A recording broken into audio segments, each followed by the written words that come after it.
नमस्ते and welcome to informed investor. आज के मार्केट में था फुल ऑन एक्शन। एक तरफ एस्ट्रल का स्टॉक 7% गिर गया Q1 रिजल्ट्स और मार्जिन प्रेशर के बाद, और दूसरी तरफ तिलकनगर इंडस्ट्रीज ने 5% का जंप लगाया स्ट्रॉन्ग Q1 रिजल्ट्स और एक धमाकेदार एक्विजिशन के चलते। और एफवी स्पेस सॉल्यूशंस 10% की तेजी के साथ टॉप गेनर्स की लिस्ट में शामिल हो गया। आईपीओ मार्केट में भी एक्शन बना रहा। हाईवे इंफ्रास्ट्रक्चर ने बम्पर डेब्यू किया लिस्टिंग एट 67% प्रीमियम, और रीगल रिसोर्सेज का आईपीओ डे 1 पर ही फुल्ली सब्सक्राइब हो गया with strong GMP. JSW cement ने देखा स्ट्रॉन्ग सब्सक्रिप्शन और अलॉटमेंट बस जारी है, जबकि ब्लू स्टोन ज्वेलरी आईपीओ को मिला थोड़ा सा ठंडा रिस्पॉन्स। मतलब अर्निंग्स का धमाका प्लस आईपीओ का हंगामा, सब एक ही जगह। तो वीडियो को एंड तक जरूर देखना और इन्फॉर्म्ड इन्वेस्टर ऐप डाउनलोड करो। मार्केट के टॉप ट्रेंड्स और स्टॉक अपडेट्स डायरेक्टली आपके फोन पे।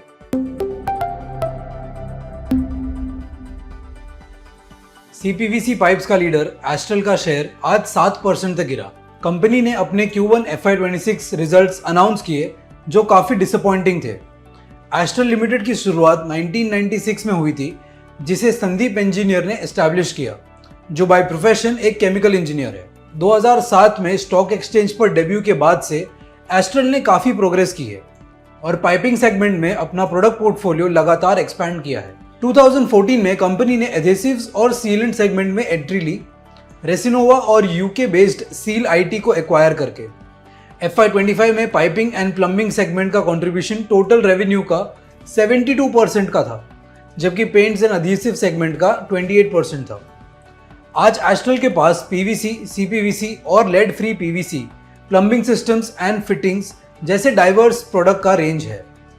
एस्ट्रल ने अपना pan India distribution network develop किया है, जिसमें 3600 प्लस डिस्ट्रीब्यूटर्स और 251,000 प्लस डीलर्स है प्लम्बिंग एंड अधेसिव सेगमेंट्स के लिए। कंपनी के पास पूरे इंडिया में 26 मैन्युफैक्चरिंग यूनिट्स है। क्वार्टर परफॉर्मेंस दोनों टॉप लाइन और ऑपरेटिंग लेवल पर डिसअपॉइंटिंग रही। Revenue was down 1% year on year. Margin pressure के चलते ऑपरेटिंग प्रॉफिट्स 12% डाउन गए, और हायर डिप्रिसिएशन और इंटरेस्ट कॉस्ट के चलते पैट में गिरावट और भी ज्यादा रही। Q1 FY26 में एस्ट्रल का रेवेन्यू 1% से गिरा, क्योंकि पाइप्स एंड प्लम्बिंग सेगमेंट, जो कि 70% प्लस रेवेन्यू में कंट्रीब्यूट करता है, उसका सेल्स 6% डाउन हुआ। इस सेगमेंट का volume 56 KMT per year on year flat रहा, और एबिटा पर केजी 27.9 रुपीज पर आ गया, जो 14% ईयर ऑन ईयर कम है। बट न्यू बिजनेसेस जैसे पेंट्स एंड अधेसिव बिजनेस में 10% की ग्रोथ हुई, जिसने रेवेन्यू को थोड़ा सपोर्ट किया। क्वार्टर के दौरान पॉलीमर प्राइसेस भी वॉलेटाइल रहे। पीवीसी प्राइसेस में तो 14% का ड्रॉप आया। इससे कंपनी को इन्वेंट्री लॉसेस लेने पड़े। This impacted margins of the plumbing business, और एम्प्लॉय कॉस्ट बढ़ने से even paints and adhesive business के मार्जिन्स पे प्रेशर आए, और एबिटा 12% गिरा। डेप्रिसिएशन और इंटरेस्ट कॉस्ट 20% बढ़ने से पैट में 27% की गिरावट हुई।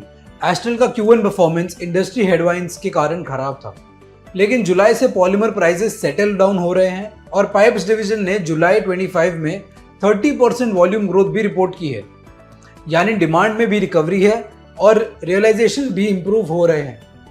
इस रिकवरी को एंटिसिपेट करते हुए कंपनी ने अपनी प्लम्बिंग प्रोडक्शन कैपेसिटी भी बढ़ाई है। पाइप्स बिजनेस के अलावा अधेसिव्स और पेंट बिजनेस अभी भी अच्छी ग्रोथ दिखा रहे हैं। साथ ही नेक्सलॉन केम प्राइवेट लिमिटेड के 80% एक्विजिशन के साथ एस्ट्रल ने बैकवर्ड इंटीग्रेशन में एक और प्रोग्रेसिव स्टेप लिया है। 40,000 मेट्रिक टन कैपेसिटी के लिए सीपीवीसी रेजिन प्लांट के लिए कंपनी लगभग 120 करोड़ खर्च करेगी, और ये प्लांट Q2 FY27 में शुरू होने वाला है।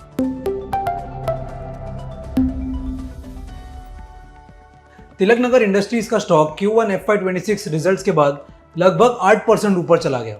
इस तेजी का मतलब है कि इन्वेस्टर्स कंपनी के strong volume growth, record profits और पाइपलाइन में मौजूद बड़ी डील इंपीरियल ब्लू के एक्विजिशन को लेके काफी पॉजिटिव है। तिलकनगर इंडस्ट्रीज की शुरुआत 1933 में महाराष्ट्र में एक शुगर मिल के रूप में हुई थी। 1970 में कंपनी ने अपना फोकस अल्कोहल प्रोडक्शन पर शिफ्ट कर दिया। आज तिलकनगर इंडस्ट्रीज के पास 15 प्लस ब्रांड्स है, जो ब्रांडी, विस्की, जिन, रम और वोडका कैटेगरीज में बिकते हैं। सबसे ज्यादा मशहूर ब्रांड है मैंशन हाउस ब्रांडी, जो इंडिया का हाईएस्ट सेलिंग प्रीमियम ब्रांडी है। कंपनी की ज्यादा सेल्स ब्रांडी से ही आती है, और क्योंकि साउथ इंडिया में ब्रांडी की डिमांड ज्यादा है, इसलिए उसकी सेल्स का मेजर हिस्सा सदर्न मार्केट से ही आता है। Q1 FY26 में तिलकनगर इंडस्ट्रीज ने काफी स्ट्रॉन्ग परफॉर्मेंस दिखाई और हर मेजर फाइनेंशियल मेट्रिक में ग्रोथ हुई है। नेट रेवेन्यू लगभग 31% बढ़ के 409 करोड़ हुआ, जिसमें 38.6 करोड़ का एक वन टाइम सब्सिडी इनकम भी शामिल है। अगर इस सब्सिडी को हटा भी दे तो भी revenue growth 20.5% year on year की हेल्दी लेवल पर रही। Operating profit 88% year on year jump हुआ और मार्जिन 697 बेसिस पॉइंट्स बढ़कर 22.9% पर पहुंच गए। नेट प्रॉफिट लगभग 119% ईयर ऑन ईयर बढ़कर डबल से भी ज्यादा हो गया। रेवेन्यू ग्रोथ का मेन रीजन था सेल्स वॉल्यूम की जबरदस्त जंप। कंपनी ने क्वार्टर में 3.21 मिलियन केसेस बेचे। यह उसका फर्स्ट क्वार्टर का रिकॉर्ड हाई सेल्स है, जो स्ट्रॉन्ग कंज्यूमर डिमांड और की सदर्न मार्केट्स में मार्केट शेयर गेन करने का सिग्नल देता है। क्वार्टर में तिलकनगर के मार्जिन्स इंप्रूव होने के मेन रीजन था पर केस रियलाइजेशन का बढ़ना, जो फेवरेबल प्रोडक्ट मिक्स और बढ़ती हुई सेल्स वॉल्यूम से आई है, ऑपरेटिंग लेवरेज की वजह से पॉसिबल हुआ। और अगर ये वन टाइम सब्सिडी को हटा भी दे तो एडजस्टेड मार्जिन्स 15.1% हो गए, जो कि Q1 FY25 में 14.5% थे, जो बेटर ऑपरेशनल एफिशिएंसी का क्लियर सिग्नल देता है। स्ट्रॉन्ग Q1 परफॉर्मेंस दिखाता है कि तिलकनगर इंडस्ट्रीज का कोर बिजनेस फुल स्पीड पर चल रहा है। इंपीरियल ब्लू एक्विजिशन एक बोल्ड स्ट्रेटेजिक मूव है, जो तिलकनगर इंडस्ट्रीज को ब्रांडी फोकस्ड रीजनल प्लेयर से pan India multi category power house में बदल देगा और उसके लॉन्ग टर्म ग्रोथ का स्केल भी बढ़ाता है। कंपनी आंध्र प्रदेश में अपनी डिस्टिलरी कैपेसिटी बढ़ाने के लिए 59 करोड़ इन्वेस्ट कर रही है, ताकि अपने फास्टेस्ट ग्रोइंग मार्केट में फ्यूचर डिमांड को मीट कर सके। बॉम्बे हाई कोर्ट का मैंशन हाउस ट्रेडमार्क पर तिलकनगर इंडस्ट्रीज के फेवर में डिसीजन आना एक बड़ा लीगल क्लैरिटी देता है और ब्रांड सिक्योरिटी भी इंश्योर करता है। Strong execution, clear diversification strategy और मैनेजमेंट का कॉन्फिडेंस मिलके इन्वेस्टर्स के लिए एक स्ट्रॉन्ग ग्रोथ आउटलुक बनाते हैं।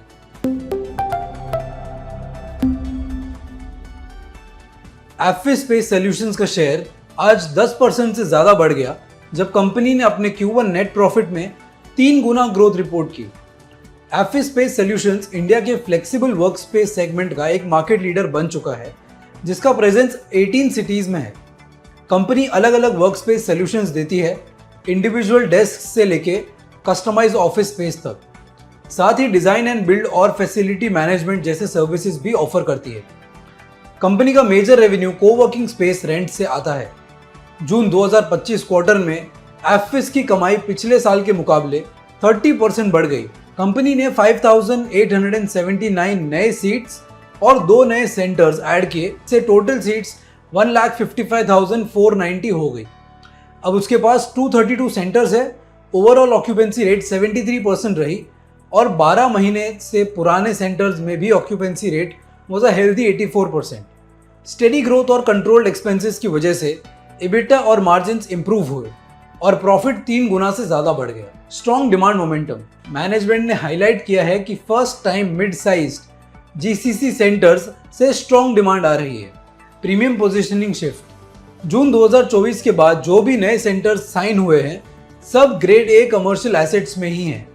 प्रीमियम पोजिशनिंग पर फोकस्ड है। फर्स्ट हाफ FY26 में प्राइमरी फोकस होगा ऑक्यूपेंसी लेवल्स रैंप अप पर। सेकेंड हाफ FY26 में स्ट्रेटेजिक और कैलिब्रेटेड कैपेसिटी एक्सपेंशन प्लान है। टोटल 40,000 सीट्स ऐड करने का टारगेट है। रेवेन्यू ग्रोथ गाइडेंस, FY26 के लिए 30% रेवेन्यू ग्रोथ का गाइडेंस मेंटेन किया गया है। ऑपरेटिंग लेवरेज के चलते हर साल 20 से 50 बेसिस पॉइंट्स का ग्रेजुअल मार्जिन इंप्रूवमेंट एक्सपेक्टेड है।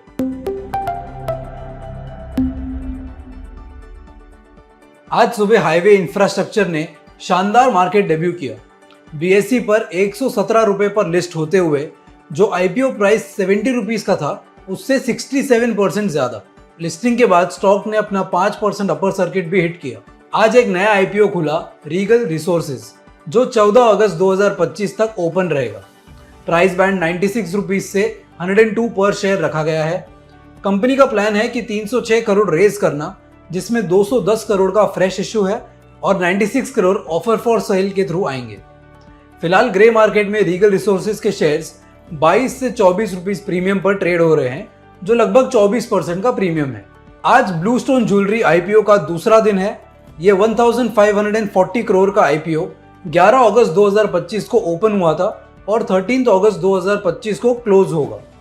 इसमें 820 करोड़ का फ्रेश शेयर्स और 720 करोड़ का ओएफएस शामिल है। प्राइस बैंड 492 से 517 पर शेयर रखा गया है। फिलहाल ब्लू स्टोन ज्वेलरी के शेयर्स ग्रे मार्केट में 9 से 11 के प्रीमियम पर ट्रेड हो रहे हैं, जो लगभग 2% का प्रीमियम है। अभी तक आईपीओ का सब्सक्रिप्शन लेवल 0.39x तक पहुंच चुका है।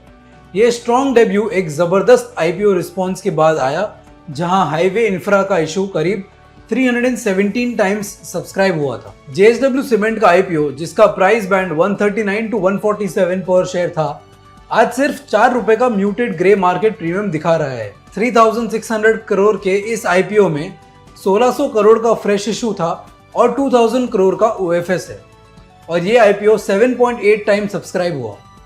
अलॉटमेंट आज 12 अगस्त 2025 होने की संभावना है और शेयर्स 13 अगस्त को बीएसई और एनएसई पर लिस्ट होंगे।